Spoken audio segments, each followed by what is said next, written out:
Hello students, आज हम दो इंपॉर्टेंट टेस्ट करने जा रहे हैं, जिसमें से पहला है टॉलरेंस रिएजेंट टेस्ट। तो टॉलरेंस रिएजेंट टेस्ट क्या होता है? ये एक एमोनिकल सिल्वर नाइट्रेट होता है, या फिर आप कह सकते हो AgNO3 के अंदर आप एमोनियम हाइड्रोक्साइड को मिक्स कर दो, या फिर जो ज्यादातर आप देखोगे वो Ag के साथ आप डाई एमीन देखोगे यहां पे, यानी कि AgNH3+ और OH नेगेटिव साइड में है यहां पे। तो आप OH नेगेटिव की जगह केवल इसको भी आप टॉलरेंस रिएजेंट कह सकते हो। इसका मकसद क्या है, एम क्या है? इसका एम ये है कि एल्डिहाइड को कंफर्म करना। कीटोन इस टेस्ट को नहीं देता, ये ध्यान रखना आपने, कीटोन इस टेस्ट को नहीं देता है। तो मतलब अगर आपके पास दो ट्यूब दे रखी है, टेस्ट ट्यूब, एक में एल्डिहाइड दे रखा है और एक में मान लो कीटोन दे रखा है, दोनों का कलर लगभग सेम ही होता है। तो आपको अगर पहचानना है कि भाई किसमें एल्डिहाइड है या किसमें कीटोन है, तो आप टॉलरेंस रिएजेंट टेस्ट का इस्तेमाल कर सकते हो। प्रिपरेशन कैसे करते हैं टॉलरेंस रिएजेंट की? इसको हम फ्रेशली बनाते हैं, फ्रेशली प्रिपेयर करते हैं। कैसे? हम AgNO3 लेते हैं, उसके अंदर हम कुछ बेस यानी कि OH नेगेटिव के कुछ ड्रॉप्स डालते हैं, और उन दोनों को मिक्स करने के बाद हमें मिलता है Ag2O सिल्वर ऑक्साइड। ये जो है ब्राउन कलर का होता है दिखने में और थोड़ा सॉलिड सा आपको दिखाई देगा। इसके अंदर आप जैसे ही एमोनियम हाइड्रोक्साइड डालोगे तो आपको आपका टॉलरेंस रिएजेंट दिखाई देगा। ठीक है, इसका फंक्शन क्या है? ये जो टॉलरेंस रिएजेंट होता है ये एक ऑक्सीडाइजिंग एजेंट का काम करता है, लेकिन वो ऑक्सीडाइजिंग एजेंट कैसा होता है? माइल्ड, हल्का होता है, ज्यादा स्ट्रॉन्ग नहीं होता, और वीक भी नहीं कह सकते हम इसको। फंक्शन, आप इसकी वर्किंग कैसे देखोगे?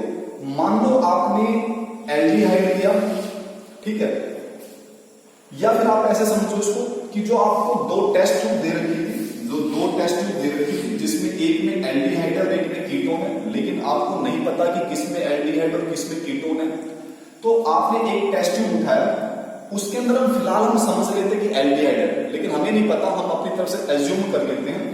तो जैसे इसके अंदर हम टॉलरेंस रिएजेंट को डालेंगे, ये टॉलरेंस रिएजेंट है आपके पास, तो आप क्या देखोगे कि इसमें से जो एल्डिहाइड है, यहां पर H है, तो एल्डिहाइड का जैसे ऑक्सीडाइजिंग एजेंट हम डालते हैं तो उसका ऑक्सीडेशन हो जाता है, यानी कि जो H है वो कन्वर्ट हो जाता है। यहां पे आप OH भी लिख सकते हो, ठीक है नहीं? अगर मैं H को यहां से हटाऊं तो सीधी सी बात है, यहां पे क्या आएगा? नेगेटिव।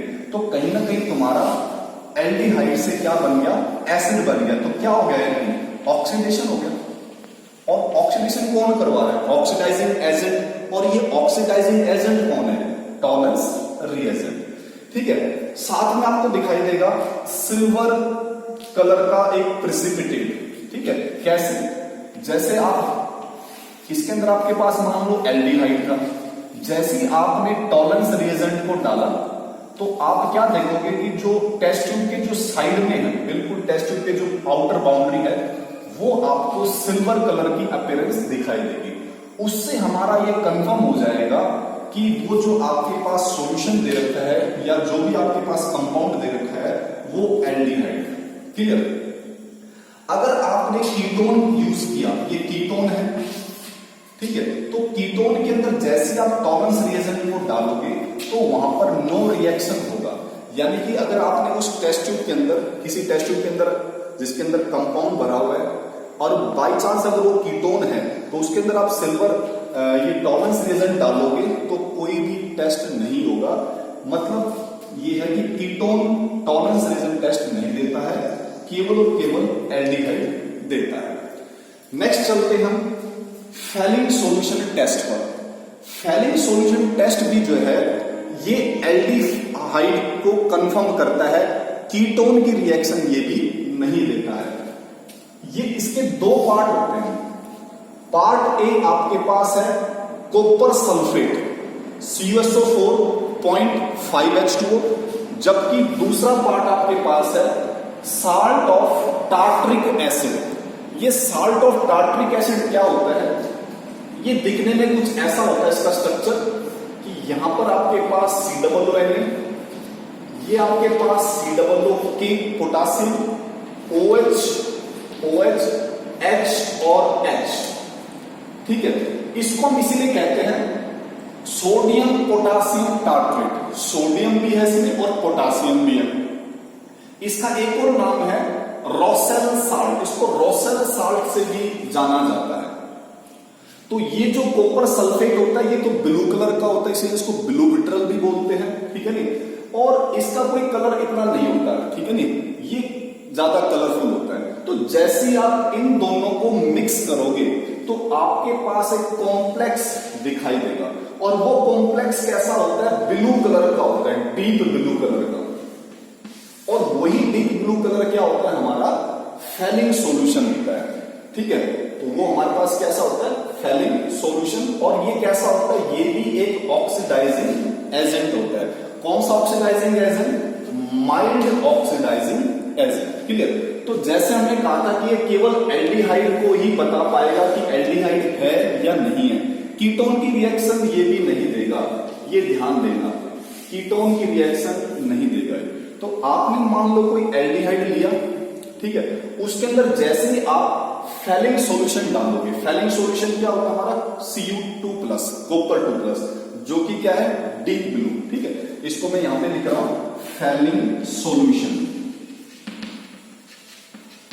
तो जैसे आप इसको डालोगे फेलिंग सॉल्यूशन को, ये ऑक्सीडाइजिंग एजेंट है, ये इस एल्डिहाइड को ऑक्सीडाइज कर देगा, यानी कि H की जगह पर क्या आ जाएगा, आपका OH आ जाएगा यहाँ पे, ठीक है। और अगर आपने H हटा दिया तो O के ऊपर क्या आ जाएगा, नेगेटिव। वो एक ही बात है, यानी कि आपका ये एसिड में कन्वर्ट हो जाएगा, एल्डिहाइड से एसिड। जैसे आपने बिल्कुल यहां पे देखा था, देखो यहां पर भी एल्डिहाइड से क्या बना था, एसिड। एल्डिहाइड ऑक्सीडाइज होकर एसिड में कन्वर्ट हो गया था, प्लस में आपको सिल्वर कलर की अपीयरेंस दिखाई दी थी।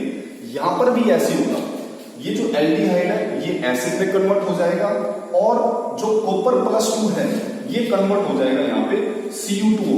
इस Cu2O के अंदर आपके पास जो कॉपर है वो +1 ऑक्सीडेशन स्टेट में होता है, यानी कि इसका रिडक्शन होता है। और इस डीप ब्लू कलर से आपको कलर कैसा दिखाई देगा, रेडिश ब्राउन कलर। यानी कि इसकी ऑब्जर्वेशन क्या है कि डीप ब्लू से वो इसमें कन्वर्ट हो जाएगा रेडिश ब्राउन के अंदर। तो जैसे रेडिश ब्राउन के अंदर कलर अगर चेंज होता है तो समझ जाना कि आपके पास वो जो कंपाउंड है वो क्या है, एल्डिहाइड है। यहां पर भी अगर आप देखो तो कहीं ना कहीं यहाँ पे जो सिल्वर है वो +1 ऑक्सीडेशन स्टेट में है, और यहाँ पे सिल्वर कौन सी ऑक्सीडेशन स्टेट में, 0। यानी कि इसका रिडक्शन हुआ है और इस वाले का क्या हुआ है, ऑक्सीडेशन हुआ है, क्लियर।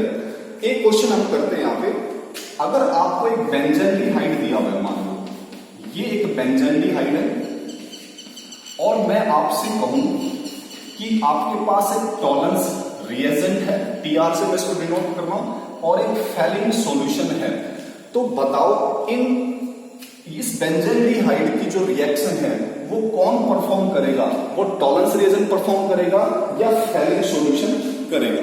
तो आपने ध्यान देना है, जो टॉलरेंस रिएजेंट होता है वो फेलिंग सॉल्यूशन के मुकाबले में थोड़ा स्ट्रॉन्ग होता है। कौन सा, टॉलरेंस रिएजेंट। ये टॉलरेंस रिएजेंट आपको यहां देता हूं, टॉलरेंस रिएजेंट थोड़ा सा पावरफुल होता है फेलिंग सॉल्यूशन के मुकाबले में, इसीलिए वो इस बेंजल्डिहाइड का पॉजिटिव टेस्ट देगा, जबकि फेलिंग सॉल्यूशन इसका टेस्ट नहीं दे पाएगा। ये आपने ध्यान रखना है।